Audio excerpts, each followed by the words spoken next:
Hello and welcome to the 7th video that I'll be posting on my Java tutorial series. And in today's video, we are going to talk about 2D arrays, or also known as two-dimensional arrays. And you might be wondering, what is a 2D array?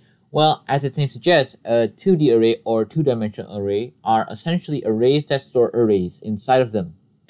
And despite it storing arrays, the way 2D array functions is still pretty similar to the one-dimensional array.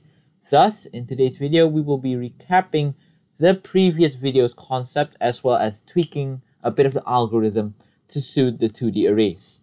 And with all of that said, let's start today's video by opening up our Visual Studio Code.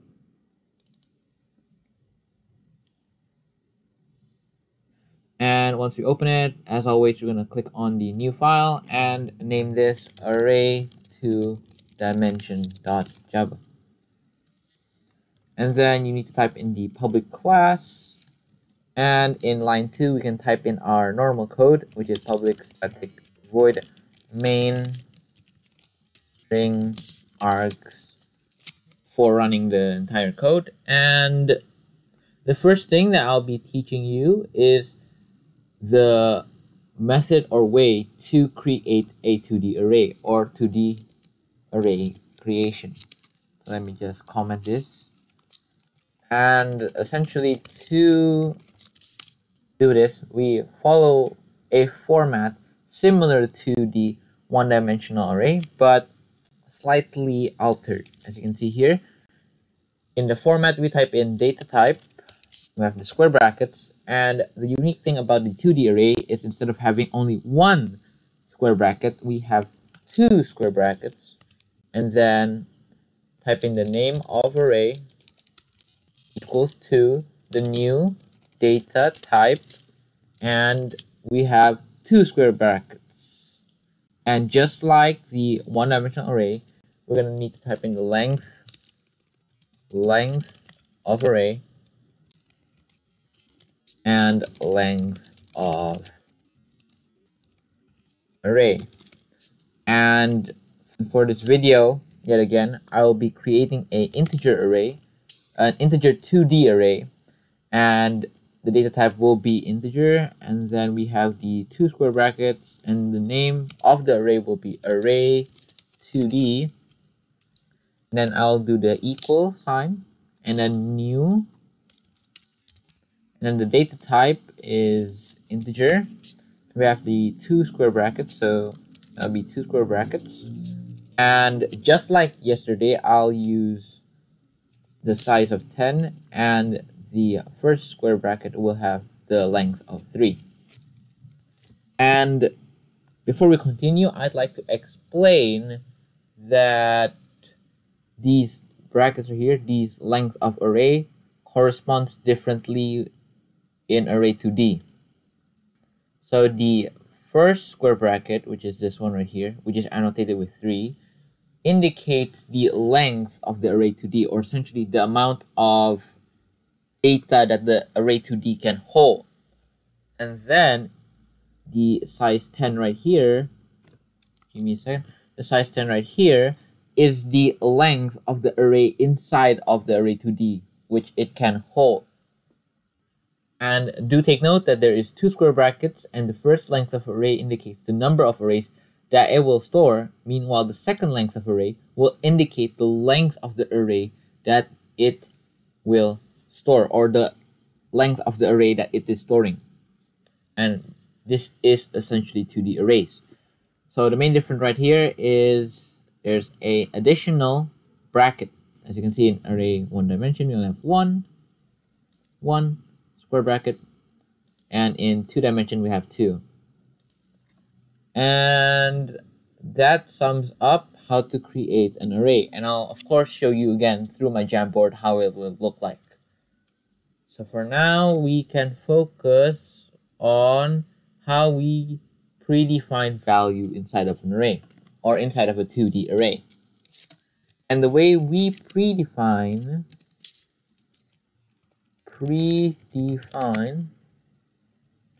values Array2d is by, yet again, typing in the name of array and then putting in the index and then another index, that will equal that to the new value. And as you can see, yet again, we have an additional square bracket when compared to the one-dimensional array. And that is the differences found inside of Array2d when compared to the one-dimensional array. And for now, I am going to preset certain values inside of Array2d. So it will be 0, 0, 100. And as you can see, presetting it requires both brackets to be fully filled in. And this might take a while, so I'll see you in a bit because I need to fill in a lot of rows. So I'll see you in a bit.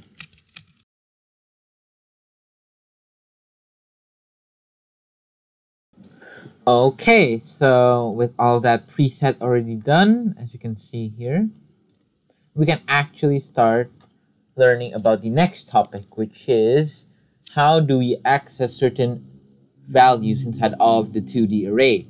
And the way we do it is pretty similar, yet again, to the one-dimensional array. And the only main difference is we need to, yet again, have another square bracket. So let me just type it down first. Access values,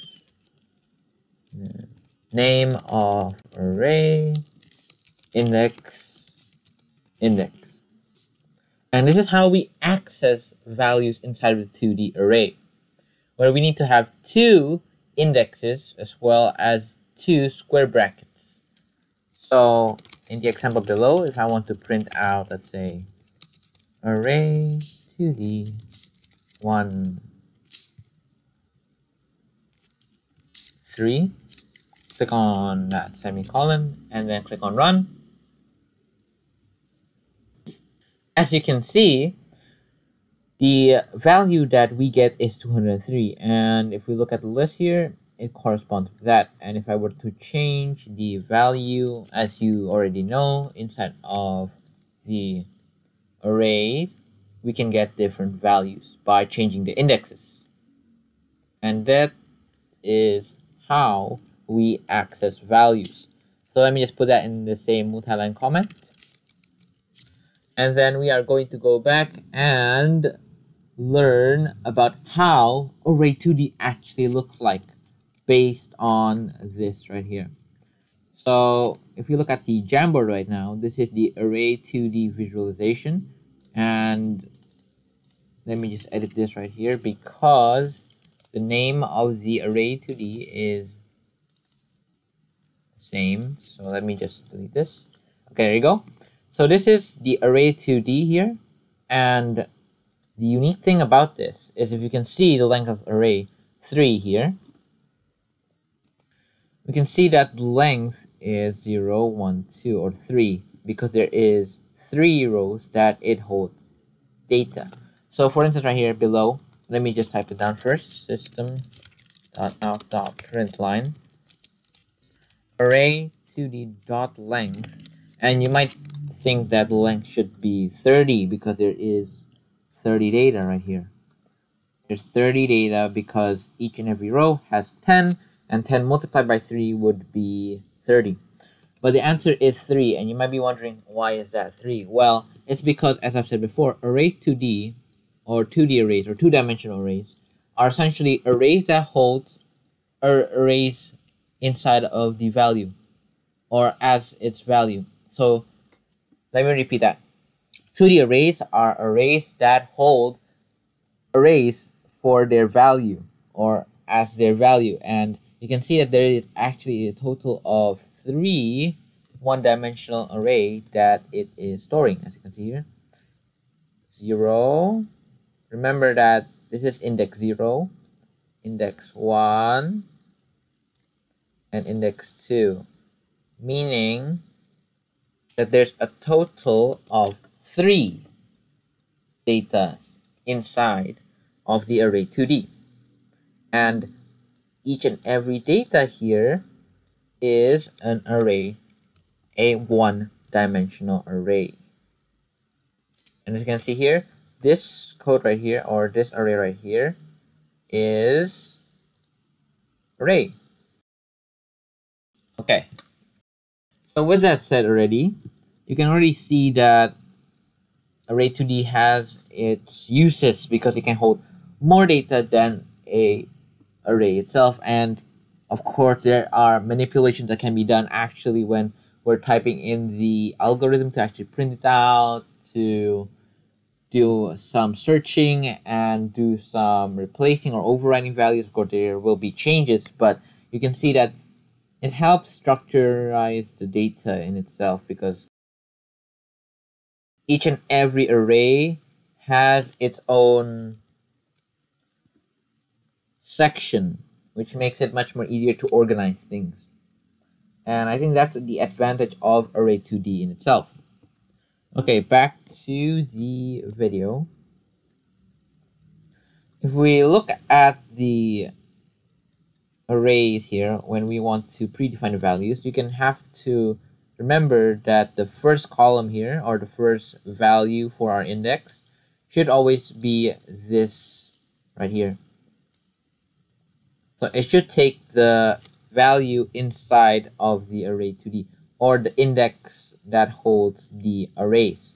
And then once you get the index of the array, which is 0 in this case, it looks to the set array that it is holding, and you can store the data from there. So as you can see here, 0, 5 is 105. So it says to the compiler, or you're saying to the compiler to check the first data, and the data is an array. So we ask it to check the index 0, and then check in that index 0 the fifth index, and we put in 105. So that's how this thing or compiler notices Array2d. It looks at the index here. So it looks at the index, and then it looks at the array that you are referring to, and the next value or index here will be the index that belongs inside of the array. And now you might be wondering, how do we get the length of each and every section here? Because, you know, if we look at this code right here, array2d.length, we get 3.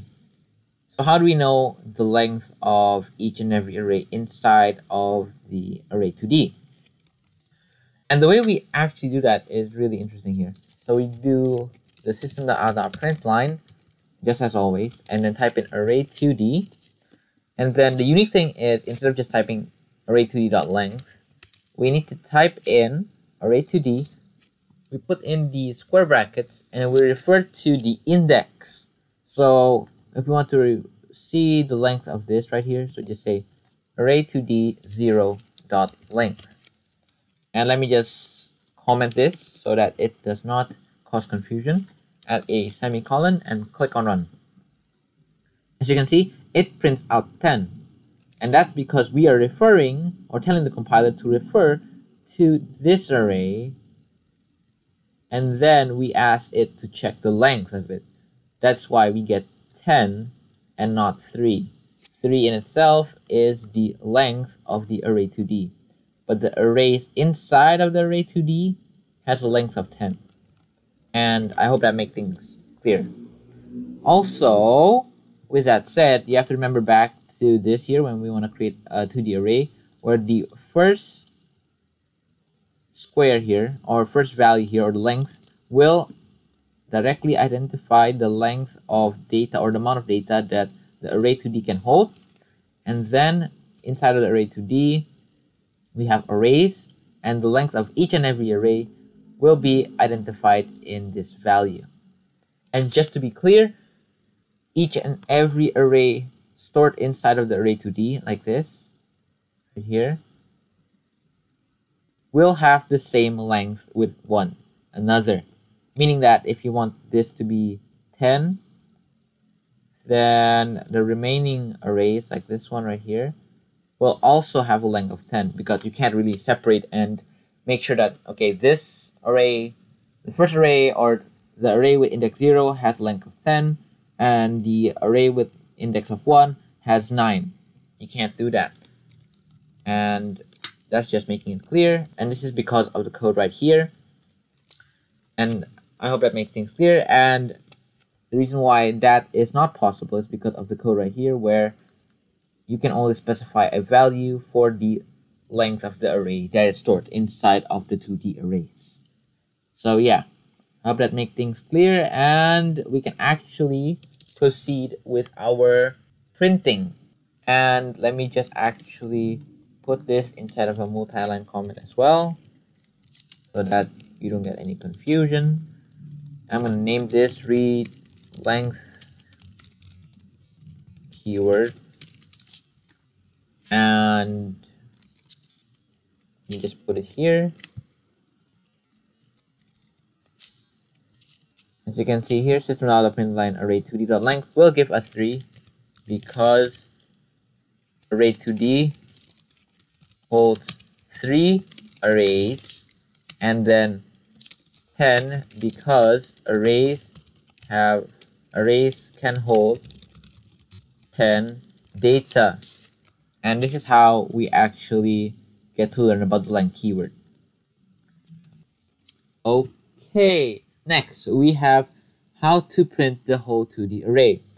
And just like the previous video, there is the library method or the normal method. And the normal method can be done by using a somewhat similar method to what we do in the one-dimensional array.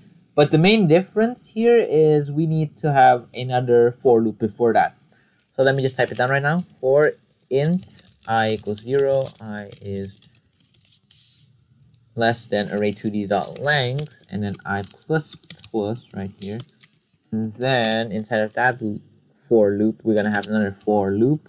And before int I2 equals 0, I2 is less than array2d, and then we're gonna specify the I right there, length I2 plus plus, and then we're gonna system.out.println array2d I2.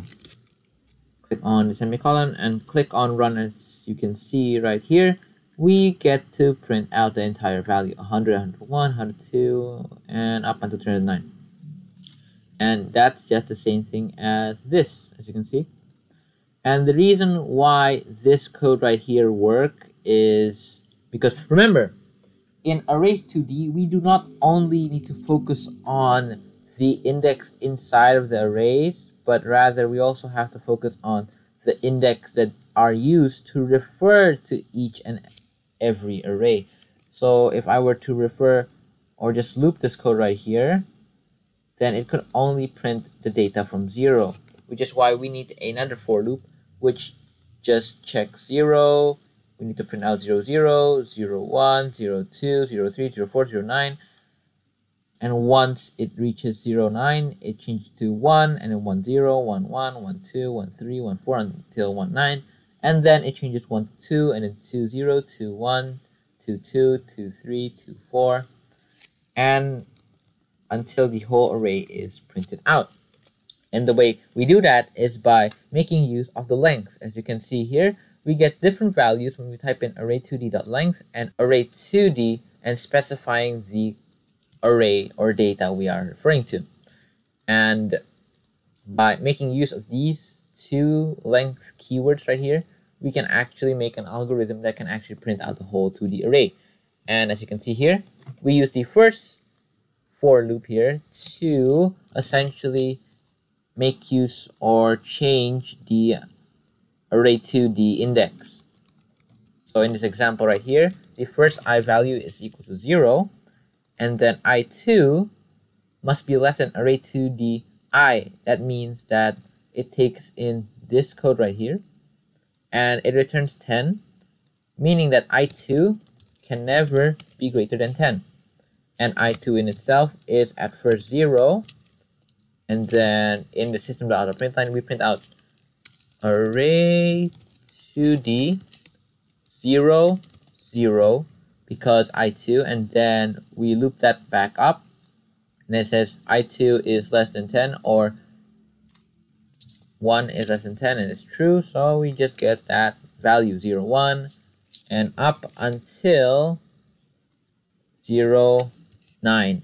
And once we print out 0, 9, which is 109 here, let me just get this out, 109.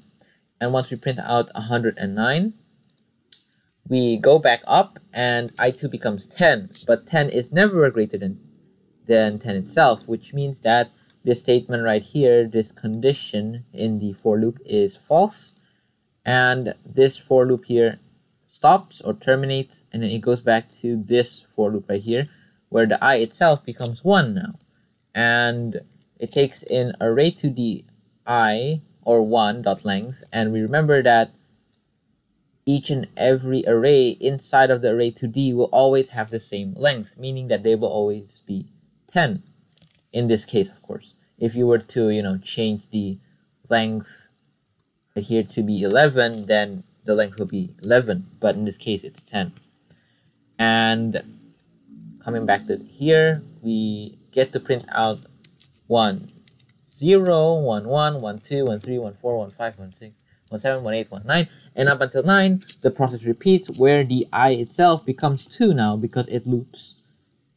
Because this for loop right here terminates and this for loop runs again, and we get 2, and then we get 2, 1, 2, 2, 3, 4, 5, 6, until 2, 9, and once we reach 2, 9, of course, this loop right here terminates once more, but I cannot be 3 because Array2d.length is 3 itself, as you can see here. Meaning that this for loop right here terminates, and that marks the end of the printing out. And that is essentially the logic that we are going to use to print the whole 2D array. And remember that this is the basis of code right here to actually allow us to be able to manipulate the data easily, which is why we need to take this into consideration when we are manipulating the data. Okay, that is the simple method, and I am just going to comment this once more so that we don't get any confusion. That will be called as the normal method, and I am going to copy and paste all of the code inside of this just in case, and then we have this right here, this right there, and this is right there, this is right here. And I'm just formatting it so that it looks nice. And then coming back, we are going to do the library method. And the library method can be done by typing in import java.util.*, and the main purpose of the asterisk is to yet again import all of the libraries inside of the java.util class. And from there, we get to type in the single line code called systemout.println array dot deep toString and array2d. And the difference between the one-dimensional array and the two-dimensional array is that we can see that we use deep toString instead of arrays.toString. And the unique thing about this is the fact that the deep toString will only function whenever there is 2D arrays or two-dimensional arrays and higher. If it's three-dimensional arrays, then we use deep toString. If it's four-dimensional arrays, then we use deep toString. But if it's one-dimensional array, we must use arrays.toString. Deep toString is only applicable for 2D arrays and higher. Okay, and as you can see here, we've got a really nice printed out version because, as you can see here, this square bracket right here indicates that this is all part of an array. And we have this right here, which is the first array. This right here is the second array, or index 1. And this is the second index, and this is the 0 index. And this just goes to show that there is a total of 3 data that Array2d can hold. And that is essentially the library method.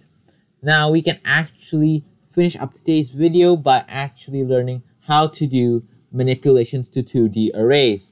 And manipulations to 2D arrays can essentially be done through the searching or the overriding. And the searching essentially right here will be done by typing in a somewhat similar method to our normal method, and that is by typing in this for loop right here. But I'm just going to retype it so that you get a better understanding. So we're going to type in the for loop method once again. For int I equals 0, I array2d dot length, and then I plus plus, and then for int I2 equals 0, I2 array2d, taking in the I index again, just to make sure that we do not get length 3, but rather the length of each and every array that we are dealing with right here. So if it's index 1, then we get the length of 10. If it's index 0, it's length of 10, because, remember yet again, each and every array is found inside array2d will have the same length. Anyway, going back for int I2, and then if array2d I2 is equals to 120, then we need to do something, which is in this case .println. We are going to print out both indexes, because we can't just do what we do inside of one-dimensional array where we just print out I, which is one value. We need to print out two values because we're dealing with 2D arrays, which means that we have I equals 2 space plus I2. So this way we can know the value that we are dealing with. And if we click on run right here, we can see that we do not print out anything, and the reason why is because we don't have any value. But if I were to change this value right here to be 103, or you know what, let me just change it to 203, because that way you get to see the I. As you can see, we get the value 1 and 3, and this is essentially really helpful to identify the index as well as the position inside of the array. So inside of array2d, we have to remember that we have to take in this index right here, which directly tells us which array we are referring to, and then we have to remember that each and every array has its own index, which means that we have to focus on both aspects, which is why I print out I and I2, and that is pretty self-explanatory. This for loop right here runs the same way as this one, but the only main difference here is the fact that we print out I and I2. And that is for the searching. And for the overriding, we do somewhat the same method right here. For int I equals 0, I is less than array2d dot length, I plus plus, and then for int I2 equals 0, I2 is less than array2d dot length, then I2 plus plus, and this time the only main difference we are going to experience is going to be taking in our value and overriding it. As you can see here, we need to take in both square brackets, and then we equal that to a value that we want to change, and this equals to 120, or let's just take a value that I have already set. Let's just say 204. We are going to set 204 to a new value, which is array2d. And then remember that in array2d, we need to make sure that we specify the column or the index of the array, and then the indexes inside of the array. So in this case, it's going to be the same code, but just going to overwrite the value to 240. And then, just because, we don't get to see anything, I'm just going to copy this and paste it right here again, which is used to print out the array using the library method. And as you can see here, 204 becomes 240. And that's pretty much the same thing as before, but just specifying both the index of the array and then the index found inside of the array, and that's it. Now, just like yesterday, I would like to challenge you to create a method for both of these algorithms, which is for the searching and for the overriding. So pause the video right now and try to do the said challenge.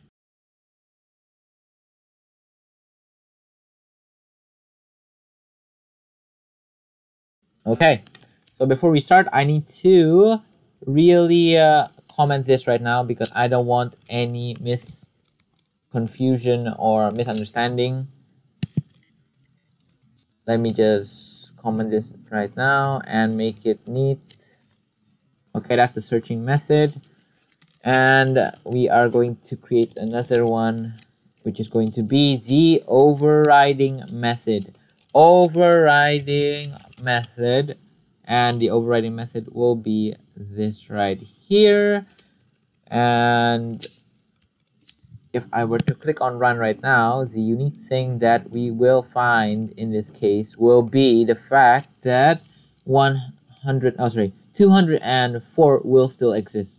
As you can see, 204. It's not going to be 240 because there is no overriding method being run. And that's just a unique fact that I want to point out. Anyway, this is the method for the searching method. So I'm going to name this method, or let's do this, static void searching. So that would be searching 2D. And then inside of this, we will have the parameters. And looking back at the value, we really need to have the integer or the Array2d. And then we need to have the integer value that we want to replace, or the value that we are trying to search. And then I think that's it. That's just the two parameters that we want. The void keyword right here. Oh, give me a second. I actually put the code inside the run or public static void main code right there. I should have placed it outside because remember that methods do not belong inside of the said method. So remember, you should always put it outside of the public static void main string args region of code. Anyway, in line 7 we have the method, and then the different thing is instead of void, we need to actually type in string because we want to return a string value. And you might be wondering, why are we not just using an integer value? That's a good question. But the answer is, as you can see here, we have two values, and each and every value cannot be, placed in the same number. If it's the same number, then we can have, instead of 1, 2, we get 12. And we don't really have a way to separate that. And also that can cause a lot of confusion, like the index 2 and 24, that could be 224. But you never know which one is which. Like, is it the index 2 or index 22?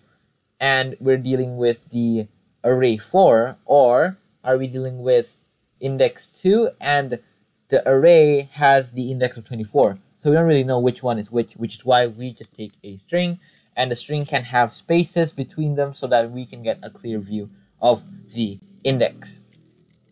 Anyway, we are just going to type in static string, and just like just now, we are just going to copy this line of code right here into the method. And the main difference right here is, instead of taking this right here, we just going to take the value. And I am going to click on this just to ensure that we have no error. And it says here the method must return a result of type string, which is why at the end of the day we need to return something at least.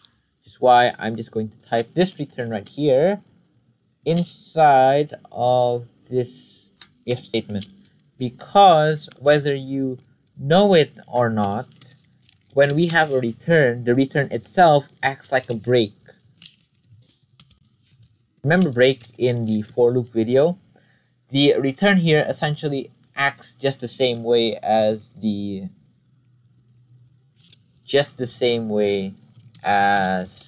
break, where anything we return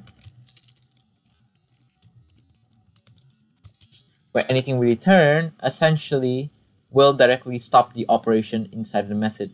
And I think I forgot whether or not I told you this, but another thing I want to point out is that when we do return here, it acts as a break for the for loop, because the return directly stops everything and just directly ends the method and return the value. So it just neglects everything and just pass back the value, which means that anything or anything we do right here below the return, for instance like this, it says the system class contains, as you can see here, it says unreachable code. And the reason why it's unreachable is because once you return the value, all of it will directly return and everything will stop, which is why we use return value instead of break. And if I were to, do the same thing right here, type in searching 2D, Array2d, and the value will be, let's say, 203, then we are going to click on run. And remember that this is a return value, which means that we need to system.out.println to ensure that a value is printed out, or not, we will not be able to see any value. So I'm gonna system.out.println, and we get 1, 3. As you can see, this is the same output that this algorithm actually outputs. So we successfully did it. And for the other method, which is the overriding method, we can do it by typing in static void override2d and integer array 2d, and then inside of the override2d we will have the integer value that we want to replace. So integer replace value, and then we're gonna have the new value, and then we are going to just copy this code right here because it will have the same algorithm, but the main difference here will be the 204 right here, which is going to be our replace value, because we want to replace that value with the new value. And I am going to once again type in the method inside of the run code right here. So it will be override2d, array2d, replace value will be, let's just do the same thing here, 204 and 240, and don't forget to have the system.out. Let me just type it down again. System.out.println arrays deep to string, not deep equals, sorry, deep to string arrays 2d, and click on run right now, and we get the 240 instead of 204, and that just proves that the said value successfully is overridden. And I think that sums up all of the topics that I have to actually present in this video. So now we can actually revise all of the topics that I've said before. And the first thing that we have to do or remember is in 2D array creation, we have 2 square brackets instead of 1, and each and every square bracket right here represents a number. And the first one is the length of array. This length of array right here indicates the amount of arrays that the 2D array can hold. Meanwhile, the second length of array here indicates the amount of length or amount of data that is stored inside of the array2d.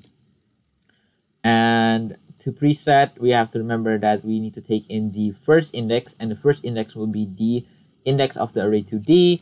And since inside of array2d we have arrays again, we need to specify again inside of the next square bracket the next index, or the index found inside of the arrays. As you can see, 0, 0, and then 0, 1, 0, 2, 0, 3, 0, 4, and that is how we actually predefine values inside of arrays. Next, we have the, that is how we predefine values inside of array2d. And then we have accessing value, and accessing value is just the same thing. We just need to take in the name of the array, index, and we have another index, and that's it. As you can see, this is how we print out everything. And when we want to print out 2 and 3, it always, or the compiler will look at the first index, and the first index represents the array that we are dealing with, and then we take in the array or the index or value inside of that index, which is 303. Okay, and then we have the length keyword. And unlike the array or one-dimensional array, when we type in array2d.length, we get the length 3, but we don't get the length 10. And the way we can get the length 10 is by essentially referring to this array or the array inside of the 2D. And that can be done by typing in array2d and specifying which array we are dealing with, and then using the .length method or the .length keyword to essentially tell us the length of the data that it can hold. And since it's unique to Array2d, where it can actually have two purposes for the .length, to either measure the Array2d itself or measure the length inside of each and every array.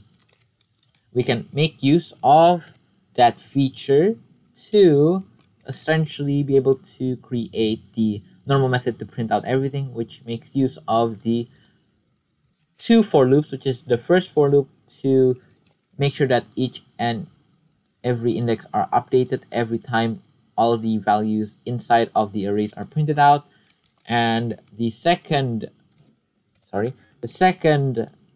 for loop right here is used to actually print out this, essentially the entire array, and then once it's successfully done that, it goes back to the upper for loop, which refers to this loop right here, and the process repeats. That is the normal method, but for the library method, we need to remember that we use deep2string instead of toString because Array2d has multiple layers. As you can see, it is an array that holds an array again, which is why we use deep2string. And the deep2string keyword right here is accessible for all dimensional arrays except one-dimensional array. And one-dimensional array needs to use .toString. Meanwhile, any dimension above one dimension can use deep2string. So two-dimensional arrays, three-dimensional arrays, four-dimensional arrays use deep2string. And then the searching method makes use of the same normal method. However, the main difference between that is, of course, when to refer to the value using indexes, using the both indexes, of course, when compared to one-dimensional array, which is only having one index. 2D arrays or two-dimensional arrays have two indexes, which is why we need to print out two indexes, and it's much better to use string because string can hold spaces. And if we were to, use integer, then it'll be a harder time to identify what is happening. And overriding methods is just the same thing as the normal method yet again. However, the main difference is, yet again, from the one-dimensional array, it has the two indexes. Meanwhile, one-dimensional array only has one index. And this is the method, which can be done by, yet again, using the integer or 2D array as parameters, because we cannot access the arrays itself inside of this method, and we also cannot access the arrays itself from this method.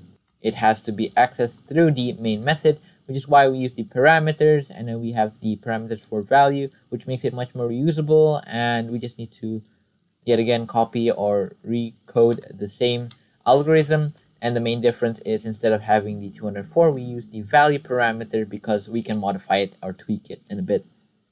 And a concept that I really need you guys to understand is the return right here, where when you have a for loop and a for loop, and inside of a method, and you return this value right here, it just directly stops the for loop and neglects everything and directly passes back. So when you have a return value and you have this return, you have a for loop or while loop or infinite loop, and you have the return, it directly stops the while loop, and it doesn't care whether the while loop or for loop is still going, but it just directly stops it, and it passes back and terminates the method running, which is why the return value itself is so powerful, and it can directly simplify the logic, which is why I use this instead of break, even though break is much more reasonable, but since we are dealing with method, we can directly return it. And if I were to, have this code right here, I have no other choice but to type in break. But right here, I can use return right in this code because we are dealing with methods where it can directly terminate the method. And then override 2D, just the same thing as the override method, However, the main difference is we have replace value and new value because we want it to be reusable for multiple cases and many other cases. And I think that sums up today's video. Thank you for watching, and I hope that you get to understand further about two-dimensional arrays and Java programming, and I'll see you in the next video.